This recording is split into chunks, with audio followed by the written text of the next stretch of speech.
Have you ever wondered if those creepy dolls on your shelf could actually be possessed? Dolls have been a part of human culture for centuries, serving as companions, toys, and even collector's items. However, there's a darker side to these seemingly innocent objects. Many people believe that dolls can be vessels for malevolent spirits, bringing a sense of unease and fear to those who dare to consider it. This notion might seem far-fetched, but it's a concept that's been explored in various forms of media and folklore. The idea of dolls being possessed by dark forces taps into our deep-seated fears of the unknown and the supernatural. It's a fascinating topic that warrants a closer look. The thought of dolls being possessed is, admittedly, quite unsettling. It is a concept that challenges our rational understanding of the world. Parson forces us to confront the possibility that there are things beyond our comprehension. Skeptics argue that the idea of possessed dolls is nothing more than superstition, a product of overactive imaginations and a lack of understanding. However, there are numerous cases that have been documented throughout history, which suggests that there might be more to these claims than meets the eye. Take, for instance, the famous case of Robert the Doll, a supposedly haunted doll on display at the Fort East Martello Museum in Florida.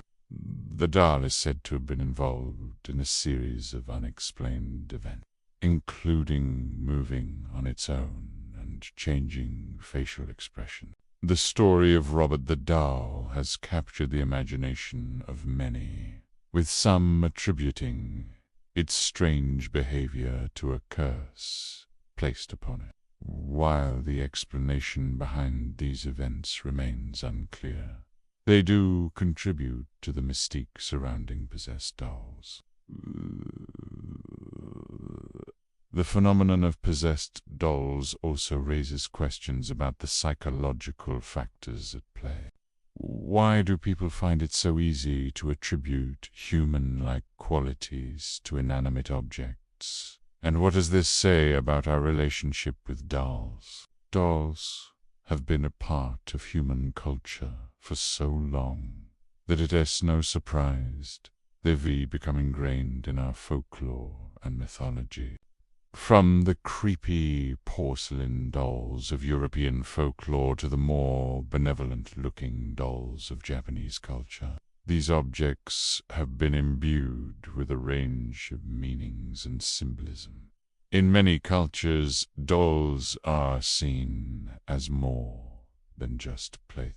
They're believed to hold spiritual significance, often serving as vessels for communication with the dead or the spirit world. This perspective offers a glimpse into the complex and multifaceted relationship we have with dolls. The concept of possession also raises questions about the nature of consciousness and the human experience. If we assume that dolls can be possessed, what does this say about the boundaries between the living and the non-living? One particularly chilling account that stands out is that of a family who reported experiencing a series of terrifying events after bringing home an antique doll. It claimed that the doll would move on its own, and its facial expression would change, as if it were alive. The family eventually decided to get rid of the doll, but not before capturing some compelling evidence that suggests something inexplicable was going on. Prayer. The footage and photographs taken by the family have been widely circulated online, leaving many to ponder the authenticity of their claims. The mystery surrounding possessed dolls is complex and multifaceted, with various perspectives offering insights into this phenomenon. While there's no concrete evidence to prove that dolls can indeed be possessed by dark forces, The accounts and stories that have been shared over the years are undeniably intriguing. As we explore the world of possessed dolls, we're forced to confront the limits of our understanding and the unknown. Whether or not you believe in the supernatural, one thing is certain. The idea of possessed dolls taps into our deep-seated fears and fascinations. The question of whether dolls can be possessed remains a topic of debate, but it is clear that these objects have captured our imagination in a way that few other things can. If you've had any experiences with eerie dolls or supernatural events, I'd love to hear about them in the comments below. Don't forget to check out my next video, where we'll be exploring more supernatural topics that will send chills down your spine.